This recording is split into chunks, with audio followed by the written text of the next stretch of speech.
இந்த மொத்த கூட்டமைப்புக்கு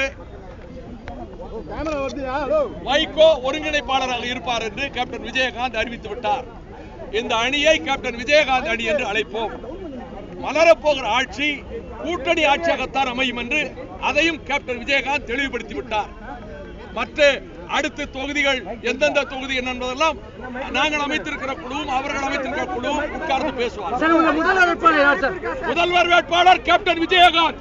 இந்த தேர்தலில் அதிமுகவுக்கும் விஜயகாந்த் அணிக்கும் இடையில்தான் போட்டி என்பதையும் உறுதிப்படுத்துகிறோம்.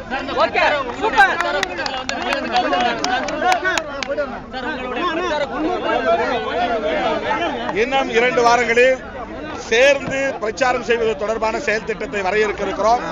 அதே வேளையில் வருகிற 28ஆம் தேதி, 29ஆம் தேதி, 30ஆம் தேதி ஆகிய 3 நாட்கள் ஏற்கனவே நாங்கள் திட்டமிட்டபடி பிரச்சாரத்தை தொடங்குகிறோம்.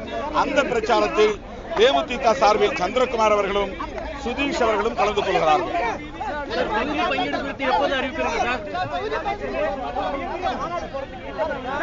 வேட்பாளர் அறிமுக கூட்டத்தில் எல்லா தலைவர்களும் ஒன்று சேருவோம். ஒரே நிகழ்ச்சியில் மிகப்பெரிய மாநாடு நடத்தி வேட்பாளர் அறிமுக கூட்டம் நடத்துவோம். இனிமேல்தான் இந்த தொகுதி உடன்பாடு இப்போது முடிந்திருக்கிறது. அடுத்தடுத்த நடவடிக்கைகள் குறித்து இனிமேல் கலந்தாய்வு செய்வோம். மக்கள் நல கூட்டணியை அதிமுகவின் பினாமி டீம் என்று சொன்னவர்கள் இப்போது வாயடைத்து நிற்பார்கள். இந்த அணி அதிமுகவுக்கு எதிரான அணி என்பதை விஜயகாந்த் அவர்கள் எடுத்த முடிவின் மூலம் இது நிரூபிக்கப்பட்டிருக்கிறது.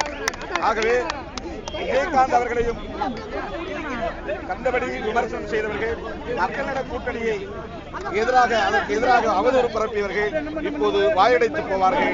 இனி விமர்சிக்க முடியாது.